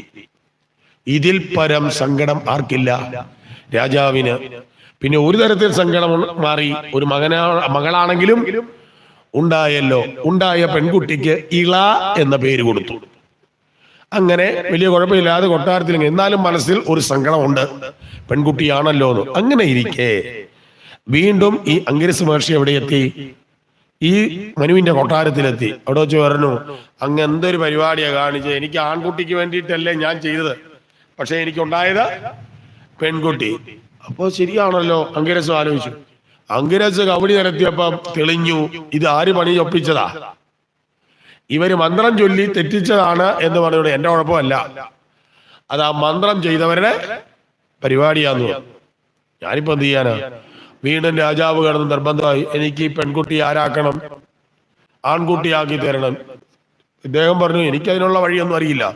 അല്ല, അങ്ങനെ ഞാൻ പോകാൻ അനുവദിക്കത്തില്ല, എനിക്ക് ഈ പെൺകുട്ടി ആരാക്കണം, ആൺകുട്ടി. ഒരു നിർവാഹവുമില്ലാതെ പോകാൻ വയ്യാതെ വന്നപ്പോ അവസാന നിമിഷം എന്നുള്ള നിലയിൽ ഈ അങ്കിരസ് പറഞ്ഞു, എന്നാ ഒരു കാര്യം ചെയ്യാം, ഇവിടെ ഒരാളുണ്ട്, നമുക്ക് അവിടോട്ട് പോകാം. ഡോക്ടർ മഹാദേവൻ, കൈലാസ് ഹോസ്പിറ്റൽ, നമുക്ക് അവിടെ പോകാന്ന് പറഞ്ഞു. അങ്ങനെ ഇദ്ദേഹത്തെയും കൂട്ടിക്കൊണ്ട് നേരെ കൈലാസ് ഹോസ്പിറ്റലിൽ ചെന്നു. മഹാദേവൻ ഡോക്ടർ പരിശോധിച്ചു, ശരിയാക്കി തരാന്ന് പറഞ്ഞു. അങ്ങനെ ഈ ഡോക്ടർ മഹാദേവൻ എന്ത് ചെയ്തു? ഈ പെൺകുട്ടിയെ ആരാക്കി മാറ്റി? ആൺകുട്ടിയാക്കി മാറ്റി. അപ്പോൾ ലോകത്തെ ആദ്യത്തെ ലിംഗമാറ്റ ശസ്ത്രക്രിയ നടത്തിയത് ആരാ? ഇന്നിപ്പോ നടക്കുന്നുണ്ടോ ഇല്ലയോ? ഉണ്ടോ ഇല്ലയോ? അപ്പൊ ഇത് നടന്നിട്ടുണ്ട് ഇവിടെ. അങ്ങനെ നടത്തി, സന്തോഷമായി രാജാവിന്. പെൺകുട്ടി ആരായി? ആൺകുട്ടിയായി. കൊണ്ടുവന്ന ആൺകുട്ടിക്ക് പേരിട്ടു സുദ്യുമ്നൻ എന്ന പേരിട്ടു. അങ്ങനെ പഴയ ഇള ഇപ്പോൾ ആൺകുട്ടിയായ സുദ്യുമ്നായി അങ്ങനെ കൊട്ടാരത്തിൽ കഴിയുകയാണ്. സുദ്യുമ്നൻ അങ്ങനെ വളർന്നു വരികയാണ്. 10-16 വയസ്സായി ഈ സുദ്യുമ്നന്. അങ്ങനെ ഇരിക്കെ ഈ സുദ്യുമ്നൻ ഒരു ദിവസം തന്റെ കൂട്ടുകാരുമായി ചേർന്നുകൊണ്ട് നേരെ ഒരു കാട്ടിലേക്ക് നായാട്ടിന് പോവുകയാണ്. അവനങ്ങനെ നായാട്ടിലെല്ലാം നടത്തി നായാടി പോയി. അവസാനം ഈ കാട്ടിനകത്ത് മറ്റൊരു ഉപവനം ഉണ്ടായിരുന്നു. നേരെ അതിനകത്തേട്ട് കയറി. അതിന്റെ പേര് അംബികാവനം എന്നായിരുന്നു. ഈ അംബികാവനത്തിന്റെ ഉള്ളിലേക്ക് ഇവരങ്ങോട്ട് കയറി. കുറച്ചു കഴിഞ്ഞങ്ങോട്ട് കുതിരപ്പുറത്ത് പോകുമ്പോഴാണ് സുദ്യുമ്നൻ കാണുന്നത്, ഇങ്ങോട്ട് വന്നപ്പോ പാന്റും ടീഷർട്ടും ഇട്ടുള്ള കാട്ടി കയറിയത്. ഇപ്പം തേണ്ട ഇട്ടിരിക്കുന്ന വേഷം ചുരിദാറും ലെഗിൻസും ഒക്കെ ആയി. കയറിയിരിക്കുന്ന ആൺകുതിര, പെൺകുതിര, കൂടെ വന്ന കൂട്ടുകാരെല്ലാം പെണ്ണുങ്ങള്, അവര് കയറിയിരിക്കുന്ന ആൺകുതിരകളെല്ലാം ചുരുക്കം പറഞ്ഞാൽ സർവം പെൺമയം. എന്തു ചെയ്യും?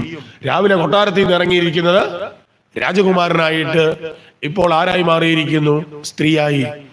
കൊട്ടാരത്തിലേക്ക് പോകാൻ പറ്റുമോ? രാവിലെയൊക്കെ സപ്താഹം കേൾക്കാൻ വന്നത് സാരി ഉടുത്ത് ഒന്നാം തരം പെണ്ണായിട്ടാ. അപ്പൊ ആ സപ്താഹം എല്ലാം കേട്ട് കഴിഞ്ഞ് സന്ധ്യ ആയപ്പോ നടറ ഒന്നാം തരം ആണായി. വീട്ടിൽ കയറ്റുവോ? ഇനി ആളാന്ന് പറഞ്ഞാൽ കയറ്റുവോ? ആ ഒരവസ്ഥയിലെത്തി ആര്? ഈ സുദ്യുമ്നൻ. ആലോചിച്ച് ഇനി കൊട്ടാരത്തിലേക്ക് പോണില്ല. കൂടെ വന്ന കൂട്ടുകാരെല്ലാം പെണ്ണുങ്ങളും എല്ലാം ഓരോ വഴിക്കങ്ങ് പോയി. അവസാനം ഈ സുദ്യുമ്നൻ തന്റെ ആദ്യത്തെ പേര് തന്നെ അങ്ങ് സ്വീകരിച്ചു. ഇള എന്ന പേര് സ്വീകരിച്ച് കാട്ടിലൂടെ ഇങ്ങനെ നടക്കുകയാണ്. കുറെ ദിവസങ്ങൾ കഴിഞ്ഞപ്പോഴാണ് യാദൃച്ഛികമായിട്ട് അവിടെ ഒരു രാജകുമാരൻ വരികയാണ്. അവന്റെ പേരായിരുന്നു ആര്?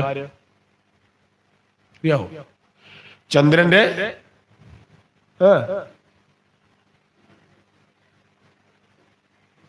ചന്ദ്രന്റെ മകനായ ബുധൻ അവിടെ എത്തുകയാണ്. ആ ബുധൻ ആരെ കണ്ടു? ഈ ഇളയെ കണ്ടു. അങ്ങനെ ഈ ഇളയെ കണ്ടു ഇഷ്ടപ്പെട്ടു. ചോദിച്ചു, അങ്ങേക്ക് എന്നെ ഇഷ്ടമായോ? പരസ്പരം അങ്ങോട്ടും ഇങ്ങോട്ടും ചോദിച്ചു. ഇഷ്ടമാന്ന് പറഞ്ഞു. അങ്ങനെ ഈ ബുധൻ ആരെ വിവാഹം ചെയ്യുകയാണ്? ഇളയ. പിന്നെ കാട്ടിൽ കുറെ കാലം ഇവര് ഭാര്യ ഭർത്താക്കന്മാര് കഴിഞ്ഞുകൂടി. അങ്ങനെ ഇരിക്കെ ഈ ബുധന് ഈ ഇളയിൽ ഒരു ആൺകുട്ടി ഉണ്ടായി. ആ ആൺകുട്ടിയുടെ പേരായിരുന്നു പുരൂരവസ്. ഈ പുരൂരവസാണ് പിന്നീട് ചന്ദ്രവംശം ഉണ്ടാക്കിയത്.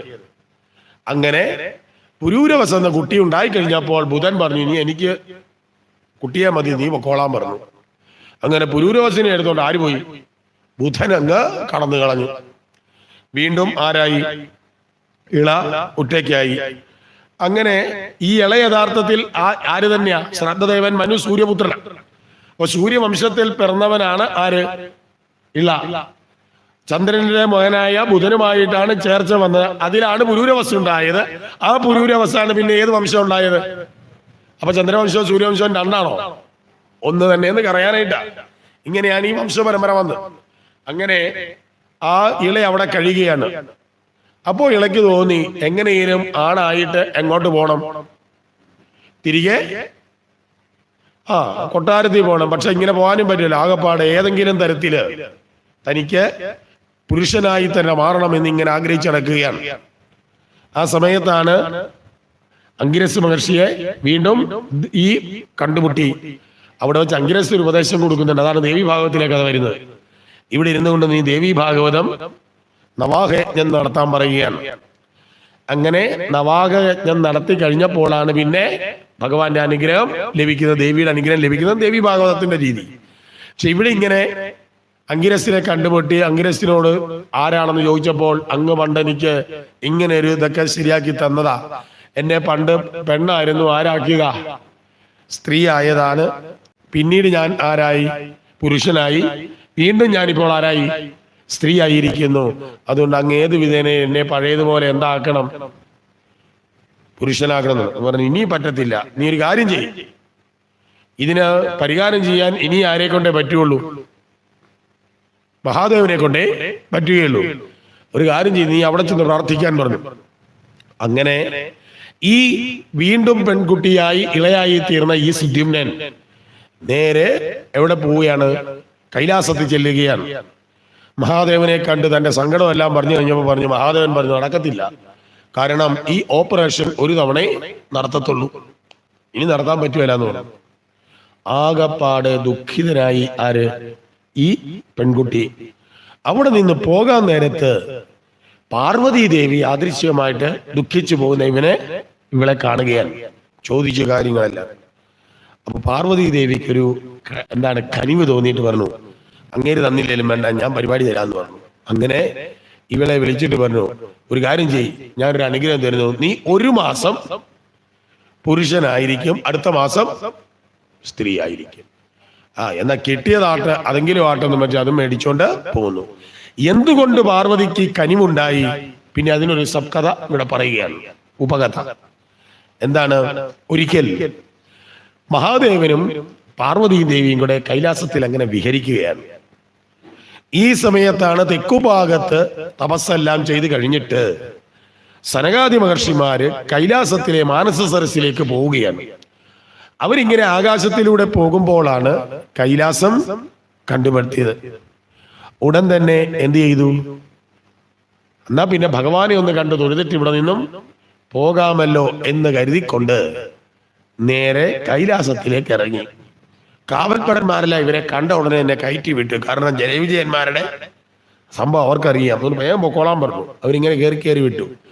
ഇവിടെ ഒന്നും കയറി ചെന്നിട്ട് ആരെയും കണ്ടില്ല. ഈ മഹാദേവനെയും പാർവതിയെയും കാണാഞ്ഞിട്ട് ഇങ്ങനെ പോകുമ്പോഴാണ് ഒരു മുറി തുറന്നു കിടക്കുന്നു.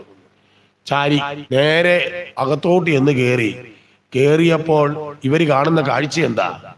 ഈ മഹാദേവനും പാർവതിയും എന്താ പറയുക, പിറന്ന മടിയില് അങ്ങനെ കിടക്കുകയാണ്. അവരെങ്ങനെ വിഹരിക്കുകയാണ്. ഇവർക്ക് പക്ഷേ യാതൊരു തരത്തിലുമുള്ള ഭാവവ്യത്യാസങ്ങളും ഉണ്ടായില്ല. അവരവിടെ ഇരുന്നുകൊണ്ട്, കാരണം സർവം ബ്രഹ്മമായിട്ട് കാണുന്നവരാ. ആരെ അവിടെ നിന്ന് സ്തുതിച്ചു, മഹാദേവനും പാർവതിയൊക്കെ സ്തുതിച്ചിട്ട് അവരവരുടെ വഴിക്കങ്ങ് പോയി. പക്ഷേ മഹാദേവനും കുഴപ്പമൊന്നുമില്ല. പക്ഷെ ഇതാർക്ക് പിടിച്ചില്ല, പാർവതിക്ക്. ഇവന്മാർക്ക് ഒരു ബോധവും വിവരവും ഇല്ലല്ലോ. താടിക്കാർക്ക് ഒരു വീട്ടിലേക്ക് വന്ന് കയറിയാ, മുറിയിലോട്ട് കയറിയാ ഒന്ന് മുട്ടുമെങ്കിലും വേണ്ടേ? ഇങ്ങനെയാണ് ഒരു പ്രൈവറ്റ് മുറിയിലേക്ക് കയറുന്ന എന്നൊക്കെ പറഞ്ഞ് ഇവര് ഭയങ്കര ബഹളം. ഇതൊന്നും കേട്ടിട്ട് ആരും മിണ്ടുന്നില്ല. മഹാദേവൻ അവസാനം പറഞ്ഞു, മനുഷ്യ ഇനി ഇവിടെ കിടക്കണ്ട, ഇതുപോലെ ഏതെങ്കിലും ഒരുത്തന്മാര് വന്ന് കയറും, നമുക്ക് സ്വൈരമായിട്ട് എങ്ങും വിഹരിക്കാൻ പറ്റില്ല, ഇവിടുന്ന് പോയേക്കാന്ന് പറഞ്ഞ് കാളപ്പുറത്ത് കയറി ഭാര്യയും ഭർത്താവൂടെ കൈലാസത്തിൽ നേരെ ട്രിപ്പ് അങ്ങോട്ട് വെച്ചു, തെക്കോട്ടിങ്ങ് പോന്നു. ഇങ്ങനെ തെക്കുഭാഗത്തുള്ള വനങ്ങളിലായി പിന്നെ അവരുടെ സ്വൈരവിഹാരം. കാലം കുറെ കടന്നു. ഈ സനകാദികള് അവിടുത്തെ തപസ്സും എല്ലാം കഴിഞ്ഞ് മാനസതലത്തിൽ നിന്ന് തിരിച്ചു പോരുക. ഈ തിരിച്ചു പോരുന്ന വഴിക്ക് ഇവരിങ്ങനെ ആകാശമാർഗേണ പോകുമ്പോൾ ഈ പാർവതിയും മഹാദേവനും വിഹരിക്കുന്ന കാടിന്റെ മേളിലെത്തി. അപ്പൊ അവിടുത്തെ ലക്ഷണങ്ങൾ കണ്ടപ്പം മൂപ്പിലെത്തി എവിടെ ഉണ്ട്, ഇവിടെ ഉണ്ടെന്ന് മനസ്സിലായിട്ടാണ് തെക്ക് വന്നതല്ലേ. തെക്കും വന്ന് ആരെ ഒന്ന് സ്തുതിച്ചേക്കാം, മഹാദേവനെ സ്തുതിച്ചേക്കാന്ന് പറഞ്ഞ് നേരെ ആ കാട്ടിലോട്ടൊക്കെ ഇറങ്ങിയിട്ട് ഈ ഒരു ഉപവനത്തിലായിരുന്നു ഇവർ വിഹരിച്ചത്. നേരെ ആ ഉപവനത്തിലോട്ട് ഇവർ കയറി ചെന്നു. തപ്പിയിട്ടൊന്നും ആരെ കാണുന്നില്ല, രണ്ടെണ്ണത്തിനെയും കാണുന്നില്ല. അവസാനം ഇങ്ങനെ തപ്പി പോകുമ്പോൾ ഒരു വലിയ വള്ളിക്കുള്ളിൽ കാണുകയാണ്. ആ വള്ളിക്കുള്ളിൽ നോക്കുമ്പോഴത്തേക്ക് കിടന്ന് വല്ലാണ്ട് കിടന്ന് ഇളകുന്നു. നേരെ അങ്ങോട്ട് കയറി അവിടെ കാണുന്നു. അങ്ങോട്ട് കയറി ചെന്നപ്പോഴോ പട മേടിച്ച് പന്തളത്തിൽ വന്നപ്പോ മന്ദംകുളത്തിൽ പട ഇങ്ങോട്ട് ആ പരുവ. അവർക്കൊന്നും തോന്നിയില്ല. അവര് നമസ്കരിച്ചു. അവിടെ നിന്ന് അവര് സ്ഥലം ഇത് ആർക്ക് പിടിച്ചില്ല. ശരി, ഇവന്മാരെ പേടിച്ചിട്ടാണ് ഇവിടെ വന്നിട ഈ വിട്ടേം സൗകര്യം തരത്തില്ല. അന്നേരം തന്നെ ഈ സനകാദികളെ ശ്രമിക്കാനുള്ള കഴിവൊന്നും ആർക്കില്ല, പാർവതിക്കില്ല. പക്ഷേ ശാപം കൊടുത്തത് ആർക്കാ? ഈ വനത്തിനാണ്. ഇനി മുതൽ ഈ വനത്തിൽ പുംവാചികളായ പുരുഷന്മാരായിരിക്കുന്ന ആര് കയറിയാലും അപ്പോൾ തന്നെ ആരായി പോട്ട്? ഈ ശാപം കിട്ടിയ സ്ഥലമായിരുന്നത്. പാവം സുദ്യുമ്നനും കൂട്ടുകാരും അതിലെ വന്നപ്പോ ഒരു ബോർഡ് ഉണ്ടായിരുന്നു, പ്രൊഹിബിറ്റഡ് ഏരിയ. കണ്ടില്ല, നേരെ കയറി. അങ്ങനെയാണ് ഇവരാരായത്? സ്ത്രീകളായി പോയത്. അതുകൊണ്ടാണ് പാർവതിക്ക് ഒരു കടാക്ഷം തോന്നിയത്. തന്റെ ശാപം കൊണ്ടാണല്ലോ ഇയാൾക്ക് ഈ അവസ്ഥ വന്നത് കൊണ്ടാണ് അങ്ങനെ ഏതായാലും കിട്ടിയ വരവ് വാങ്ങിച്ചുകൊണ്ട് സുദ്യുമ്നൻ എവിടെ ചെന്നു? നേരെ കൊട്ടാരത്തിൽ ചെന്നു. പക്ഷേ ഭരണമൊക്കെ തുടങ്ങി, രാജാവിന് സന്തോഷമായി, മകൻ തിരികെ വന്നു, രാജ്യഭാരമൊക്കെ കൊടുത്തു. പക്ഷേ കുഴപ്പമെന്ന് വെച്ചാൽ ജനുവരി 31-ാം തീയതി അന്തപ്പുരത്തിൽ കയറും. പിന്നെ ഇറങ്ങുന്നത് എന്നാ? മാർച്ച് 1-ാം തീയതി ഇറങ്ങുള്ളൂ. കാരണം എന്താ? അടുത്ത ഒരു മാസം ആരാ? സ്ത്രീയാ. പുറത്തിറങ്ങാൻ പറ്റുമോ? വീണ്ടും ഭരണം. ആദ്യമൊന്നും ഇതാരും ശ്രദ്ധിച്ചില്ല. പക്ഷെ പിന്നെ എല്ലാരും പരസ്പരം അടക്കം പറയാൻ തുടങ്ങി. തങ്ങളുടെ രാജാവിന് ഇങ്ങനൊരു കുഴപ്പമുണ്ട്, നാണക്കേടായി. അത് കഴിഞ്ഞപ്പോഴാണ് പിന്നെ ദേവി ഭാഗവതം നവാഹം നടത്തിയെന്നും ആ നവാഹത്തിന്റെ പശ്ചാത്തലത്തിൽ സാക്ഷാൽ പരാശക്തി പ്രത്യക്ഷപ്പെട്ട് ആർക്ക്? ഈ സുദ്യുമ്നന് പിന്നീട് നിത്യമായിരിക്കുന്ന പുരുഷത്വത്തെ കൊടുത്തു എന്ന് പറഞ്ഞുകൊണ്ടാണ് ആ കഥ അവിടെ അവസാനിക്കുന്നത്. അപ്പൊ നോക്കുക, ഇവിടെ പ്രാണസങ്കടത്തിൽ പെടുക. ആദ്യം സുദ്യുമ്നായിട്ട് വീണ്ടും ആരായി? പെണ്ണായി കഴിഞ്ഞപ്പോഴത്തെ വിഷമം, പ്രാണസങ്കടത്തിൽപ്പെട്ടു. അത് കഴിഞ്ഞിട്ട് ഒരു മാസം സ്ത്രീ, ഒരു മാസം പുരുഷൻ, അപ്പോഴും പ്രാണസങ്കടം. ഈ പ്രാണസങ്കടത്തിൽ പെട്ടു. ഇവിടെ വേറൊരു കാര്യം കൂടുണ്ട്. ഇവിടെ പ്രധാനമായിട്ട് ഈ രണ്ട് കാര്യം, ഒന്ന് സൂര്യവംശവും ചന്ദ്രവംശവും രണ്ടല്ല ഒന്നെന്ന് കാണിക്കണം. അതോടൊപ്പം തന്നെ പ്രാണസങ്കടത്തിൽ പെടുന്നു എന്നുള്ള ഭാവം പറയണം. കൂടാതെ മറ്റൊരു കാര്യം കൂടി പറയുകയാണ്. ഒരു യാഗം അല്ലെങ്കിൽ ഒരു കർമ്മം അതിന്റെ പൂർണ്ണതയിൽ എത്തണമെങ്കിൽ ചില കാര്യങ്ങൾ പെർഫെക്ഷനായിട്ട് നടന്നാലേ അത് പരിപൂർണതയിൽ എത്തൂ. ഇല്ലെങ്കിൽ വിപരീത ഫലം ഉണ്ടാവും. ഇവിടെ വിപരീത ഫലത്തിന് കാരണം എന്താ? മന്ത്രം തെറ്റായിട്ട് ചൊല്ലി. അപ്പൊ എന്തായി അർത്ഥം? ഏത് കർമ്മത്തിനും ഉപയോഗിക്കുന്ന മന്ത്രം ശരിയായിട്ടല്ല ഉപയോഗിക്കുന്നതെങ്കിൽ ഏത് ഫലത്തിനാണോ ചൊല്ലിയത് അതിന്റെ വിപരീതം ആയിരിക്കും. അതുകൊണ്ട് പറയും, ഏത് കർമ്മത്തിലും 3 കാര്യങ്ങൾ ശുദ്ധമാവണം. ഒന്ന് ദ്രവ്യശുദ്ധി, മറ്റൊന്ന് മന്ത്രശുദ്ധി, മൂന്നാമത്തേത് മനഃശുദ്ധി. ഇത് 3ഉം ഉണ്ടെങ്കിലേ ഏത് കർമ്മവും പൂർണ്ണമാകൂ. അതിൽ ദ്രവ്യശുദ്ധി എന്ന് പറഞ്ഞാൽ യാഗത്തിന് ഉപയോഗിക്കുന്ന സാധനങ്ങളെല്ലാം ശുദ്ധമായിരിക്കും. അതുകൊണ്ടാണ് ഞാൻ കഴിഞ്ഞ ദിവസം പറഞ്ഞു, അമ്പലത്തിലേക്ക് കൊടുക്കേണ്ടുന്നത് ഏത് പാത്രത്തിലാണെന്ന് ഞാൻ പറഞ്ഞു. എന്തുകൊണ്ടാ? ദ്രവ്യശുദ്ധിക്ക. അതേപോലെ തന്നെ ക്ഷേത്രത്തില് ഉടുത്തുകൊണ്ട് കയറുമ്പോൾ ക്ഷേത്രത്തിന് യോജിച്ചതായ വസ്ത്രധാരണം ആയിരിക്കണം. ഞാൻ പറയുന്നില്ല, പറഞ്ഞാൽ പിന്നെ വിഷയാവും. ഇന്ന് പറ്റിയിരിക്കുന്നത് എന്താന്ന് ചോദിച്ചാൽ, ഇന്ന് മിക്കവാറും ക്ഷേത്രത്തിൽ ഉടുത്തോണ്ട് കയറുന്ന ഒരു മുണ്ടുണ്ട്. എനിക്ക് അതിനോട് ഭയങ്കര ദേഷ്യം. എന്ത് മുണ്ട? അത് കാവി മുണ്ടല്ല, കാവി കൈലിയ. അതല്ല കാവി. ശരിയായ അത് സന്യാസിമാർ ഉപയോഗിക്കുന്ന കാവി എടുത്തോണ്ടകത്ത് കയറാം.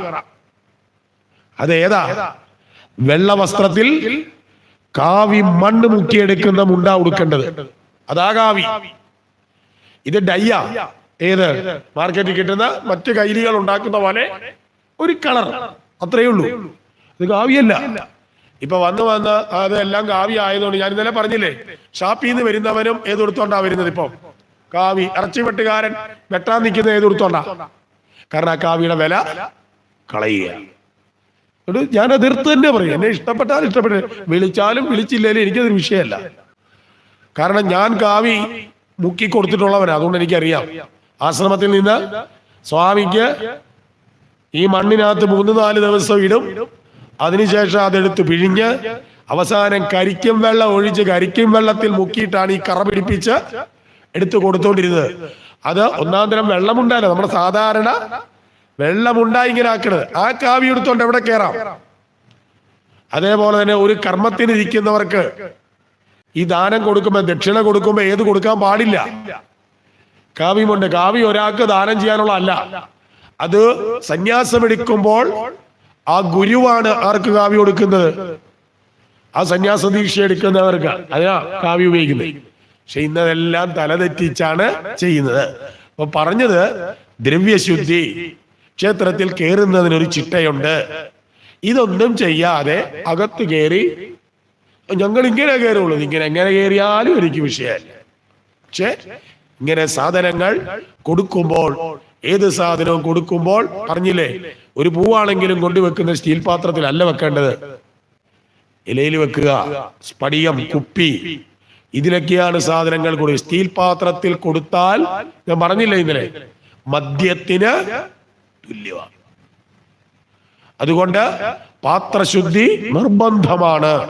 അതുകൊണ്ടാണ് പണ്ട് ക്ഷേത്രങ്ങളിൽ ഒട്ടുപാത്രങ്ങളും സ്വർണ്ണപാത്രങ്ങളും വെള്ളിപ്പാത്രങ്ങളും ഉപയോഗിച്ചത്. ഇത് 3. പിന്നെ കൊടുക്കുന്ന എണ്ണ കത്തിക്കുന്നത്, അത് വീട്ടിലെ പൂജാമുറിയിലാണേലും കത്തിക്കേണ്ടുന്നത് ശരിക്കും വിളക്ക് ഏതുകൊണ്ടാണ്? നെയ്യ്. അതിപ്പം എല്ലാവർക്കും സാധ്യമാവില്ല. രണ്ടാമത്തെ ഓപ്ഷൻ എള്ളെണ്ണ അഥവാ നല്ലെണ്ണ. മൂന്നാമത് ഒന്നുകൂടിയുണ്ട്, ഏതാ? വെളിച്ചെണ്ണ. പക്ഷെ ഇപ്പം അതിനേക്കാൾ ലാഭം ഏതാ? പാമോയില്. അതുകൊണ്ട് എന്ത് ചെയ്യും? പാമോയില് അല്ലെങ്കിൽ മിക്സ് ചെയ്ത് എന്ത് കൊടുക്കും? പാമോയിലാ കൊടുക്കുന്നത്. ഈ പാം എന്ന് പറഞ്ഞാൽ വാക്ക് അർത്ഥം എന്താ? പനയാ. പനയെന്ന് പറഞ്ഞാൽ അസുരവൃക്ഷമാണ്. അതിന്റെ ഒരു സാധനവും ഒരു കാര്യം നേരെ മറിച്ച് തെങ്ങിന്റെ എല്ലാം ഉപയോഗിക്കും. നമ്മൾ കഴിഞ്ഞ ദിവസം പറഞ്ഞു, തെങ്ങിന്റെ വെളിച്ചെണ്ണ ഈ 3 എണ്ണം അല്ലാതെ ഇല്ല കൊടുക്കണ്ട. നിങ്ങളുടെ വീട്ടിൽ വിളക്ക് കത്തിച്ചാലും ഈ പറയുന്ന എണ്ണകള് ഉപയോഗിക്കുക. അതിൽ പ്രത്യേകിച്ച് ലാഭം അവിടെയും നോക്കരുത്. 1-2 എണ്ണയേ ഉള്ളൂ നമ്മുടെ വീട്ടിൽ കത്തിക്കാൻ പറ്റിയ എണ്ണകൾ. ബാക്കി മുഴുവൻ സ്വർണവും എന്നൊക്കെ പറഞ്ഞ ഇറങ്ങിയിട്ടില്ലേ, ഇതിന്റെ മുഴുവൻ ആളുകൾ വേറെയാ. ഇത് ഏത് എണ്ണയാണെന്നറിയാമോ? ചിക്കൻ വറുത്ത് കോരി ബാക്കിയുള്ള ബ്ലീച്ച് ചെയ്ത് വരുന്നതാ, അതല്ല. പിന്നെ പൂവ്, നമ്മുടെ നാടൻ പൂ തന്നെ നല്ലത്. പകരം ഈ അരളിയൊക്കെ ഇയാൾ പറയുന്ന കേട്ടില്ലേ, വിഷയമാണിത്. അതുകൊണ്ട് ഈ കൊടുക്കുന്ന സാധനങ്ങളെല്ലാം എന്തായിരിക്കണം? ശുദ്ധം. മറ്റൊന്ന് മന്ത്രശുദ്ധിയ. ചൊല്ലുന്ന മന്ത്രങ്ങൾ ശുദ്ധമല്ലെങ്കിൽ വലിയ വില നമ്മൾ കൊടുക്കണം. അതാ ഇവിടെ പറഞ്ഞത്. ആ മന്ത്രം തെറ്റിച്ചതാ. അതുകൊണ്ട് പ്രത്യേകിച്ച് പിന്നെ അത് കൂടുതൽ പ്രത്യേകം ഞാൻ പറയണില്ല. അതില് നമ്മൾ ഏറ്റവും കൂടുതൽ തെറ്റിക്കുന്ന ഒരു സാധനമുണ്ട്. ഈ മന്ത്രങ്ങളെല്ലാം സംസ്കൃതത്തിലാണ്. ഈ നമ്മുടെ ധാരണ വന്നിരിക്കുന്നത് സംസ്കൃതം ചൊല്ലുമ്പോഴെല്ലാം ഏത് ചേർക്കണം? കൂട്ടത്തിൽ ഹ എന്ന് ചേർത്താൽ അതെന്തായി? സംസ്കൃതം ആയെന്നാണ്. അല്ല, ആ 2 പൂജ്യത്തിനാണല്ലോ ഈ ഹ കൊടുക്കുന്നത്. ഈ 2 പൂജ്യം ഹ അല്ല, അതിന് പറയുന്നത് വിസർഗം എന്നാണ്. ഈ വിസർഗം എന്ന് പറഞ്ഞാൽ അർദ്ധമാത്ര എന്നാണ്. അതെപ്പോഴും വിസർഗം സ്വരാക്ഷരത്തോട് ചേർന്നേ നിൽക്കൂ. നമ എന്ന പദം അല്ലേ, ആ അക്ഷരം പിരിക്കുമ്പോൾ ന് പ്ലസ് ആ പ്ലസ് മ പ്ലസ് ആയ ഏത്? നമ. അതെന്താന്ന് ചോദിച്ചാൽ നമുക്ക് സംശയം വരുന്നത്, നമ്മൾ വ്യഞ്ജനാക്ഷരങ്ങൾ എന്നും പറഞ്ഞ് പഠിച്ചത് ഏതൊക്കെയാ? ക, ഖ, ഗ, ഘ, ങ ഇങ്ങനെ പഠിച്ചത്. യഥാർത്ഥത്തിൽ വ്യഞ്ജനാക്ഷരങ്ങൾ അങ്ങനെ അല്ല. ക, ഖ, ഗ, ഘ, ങ. അത് സ്വരത്തോട് ചേരുമ്പോഴേ അതിന് പൂർണ്ണതയുള്ളൂ. ക പ്ലസ് അ ക, ക പ്ലസ് ഇ കി, ക് പ്ലസ് ഉ, കു, ഇങ്ങനെ. അപ്പൊ സ്വരത്തോട് ചേർന്നാല് അതിന് തുള്ളു. അതുകൊണ്ട് വിസർഗങ്ങൾ എപ്പോഴും സ്വരത്തോട് ചേർന്നാ നിൽക്കുക. ഇപ്പൊ കവി എന്ന് പറയുന്നു, അല്ലെ ഗുരു, ഉകാരം അവസാനത്തെ അക്ഷരം ഗുരു, അല്ലേ? അതേപോലെ കവി ഏതാ? ഈ ധാതൃ, ഋ. ആ അവസാനം ഇരിക്കുന്ന സ്വരാക്ഷരം 54. ഇത്രയും അധ്യായങ്ങളിലാണ് രുക്മിണി സ്വയംവരം വരുന്നത്. ആദ്യം രാജാവ് ചോദിക്കും ആ കഥകൾ പറഞ്ഞു തരാൻ. അപ്പോ അവിടെ നടക്കുന്ന സംഭവങ്ങൾ മുഴുവൻ പിന്നീട് അങ്ങോട്ട് വിസ്തരിച്ച് പറയുകയാണ്. അപ്പൊ 54-ാമത്തെ അധ്യായം വായിക്കുമ്പോഴേക്കും ഇനിയിപ്പോ ദൂരേക്കൊന്നും അധികം പോകണം വേണ്ട, മഴയൊക്കെ അല്ലേ. ഒരു കാര്യം ചെയ്യാം, ആ ക്ഷേത്രത്തിന്റെ ആ ആനക്കൂട്ടിലുണ്ടല്ലോ, അതോ ആ കാണിക്കമണ്ഡം ആണെങ്കിലും കുഴപ്പമില്ല, അമ്പലത്തിന്റെ കാണിക്കമണ്ഡം നേരെ ഓർമ്മയില്ലേ, അവിടുന്ന് നേരെ വന്ന് ക്ഷേത്രത്തിന് വലത്ത് വെച്ച് വന്ന് എന്ത് ചെയ്താൽ മതി? ഇങ്ങോട്ടേക്ക് അങ്ങ് വന്നാൽ മതി. മഴയാണ്, ഇടയ്ക്ക് വെച്ച് വന്ന് നമുക്ക് ബുദ്ധിമുട്ട് ഉണ്ടാവുന്നതിനേക്കാൾ നല്ലത് ഇതായിരിക്കും നല്ലത്. അപ്പോ അതിന് രുക്മിണിയൊക്കെ ആയോ? പെൺകുട്ടി ഉണ്ടോ? ഇല്ലേ? ഇല്ലെങ്കിൽ ഞാൻ എടുത്തോണ്ട് വരേണ്ടി വരും. ഉണ്ടാവും ഉണ്ടാവും. രുക്മിണി ആ കുട്ടിയുടെ കയ്യിൽ വേണം ആ വിഗ്രഹം കൊടുക്കാൻ. മുത്തുക്കൊടയൊക്കെ വേണം. അഷ്ടമംഗല്യം ഞാൻ പറഞ്ഞിരുന്നു. കുത്തുവിളക്ക് വേണം, താലം ഉണ്ടാവണം, എല്ലാവരും ഒക്കെ ആയിട്ട് നാമം ജപിച്ച് അതേപോലെ കുരവയൊക്കെ ഇട്ടുകൊണ്ട് വേണം. ലൗകികമായി എങ്ങനെ ചെയ്യുമോ ആ രീതിയിലൊക്കെ വേണം ആ ഘോഷയാത്രയായി വന്ന് കയറാൻ എന്നുള്ളത് ഓർമ്മിപ്പിച്ചിട്ട് ഇനി പതുക്കെ ആ ഭാഗം പാരായണം ചെയ്യുക.